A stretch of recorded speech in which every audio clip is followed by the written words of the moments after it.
મૂકીને કઈ રીતે અહીં શાહબાઝ શરીફ છુપાઈ ગયા છે।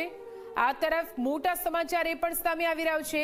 બલુચિસ્તાન લિબરેશન આર્મી એટલે કે BLA નો મોટો દાવો, બલુચિસ્તાનના લગભગ 1/3 ભાગ પર નિયંત્રણનો દાવો કરાયો છે। કબજામાં અફઘાનિસ્તાનની સરહદ નજીકના ભાગ પર શામેલ હોવાનું BLA નું કહેવું છે। આપને જણાવી દઈએ, એક તરફ ભારતનો આ મહાપ્રહાર અને બીજી તરફ પાકિસ્તાનની અંદર પણ ગૃહ યુદ્ધ જેવી પરિસ્થિતિ નિપજી ચૂકી હતી।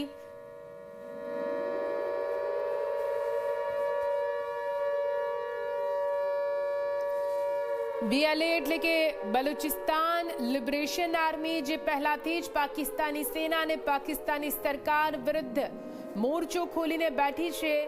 ભારતીય સૈન્ય દ્વારા જે જવાબી કાર્યવાહી કરવામાં આવી, જેમાં પૂરું પાકિસ્તાન હચમચી ગયું, તેવામાં BLA પણ હુમલો કરી દીધો છે અને ગૃહ યુદ્ધ જેવી પરિસ્થિતિ પાકિસ્તાનમાં જોવા મળી। અને અત્યારે BLA દ્વારા દાવો કરવામાં આવ્યો છે, બલુચિસ્તાન લિબરેશન આર્મીએ મોટો દાવો કર્યો છે કે બલુચિસ્તાનના લગભગ 1/3 ભાગ પર નિયંત્રણ તેમણે મેળવી લીધું છે। સાથે સાથે કબજામાં અફઘાનિસ્તાન નજીકની બોર્ડરને પણ પોતાના કબજામાં લઈ લીધું હોવાનો BLA નો દાવો છે।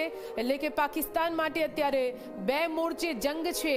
ક્યાં લડવું, ક્યાં શું કરવું, ક્યાં જવું, કઈ સમજ નથી પડતી। અને એટલા માટે જ હાલ તો નેતાઓથી લઈને તમામ લોકો છુપાઈ રહ્યા છે।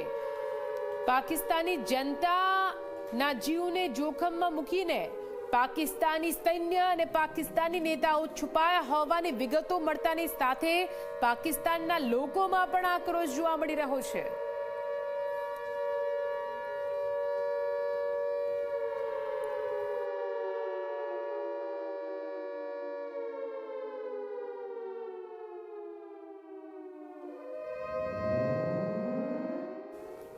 આ તરફ